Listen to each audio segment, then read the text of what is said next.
Dwayne The Rock Johnson. The Rock. Okay, The Rock, tell me what The Rock is cooking here. Let me hear why this is.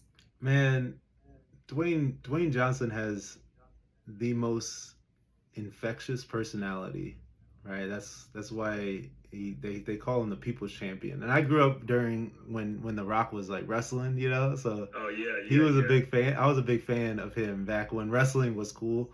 Uh, yeah. I know some people think it After he still is left, it's cool. not cool anymore. But being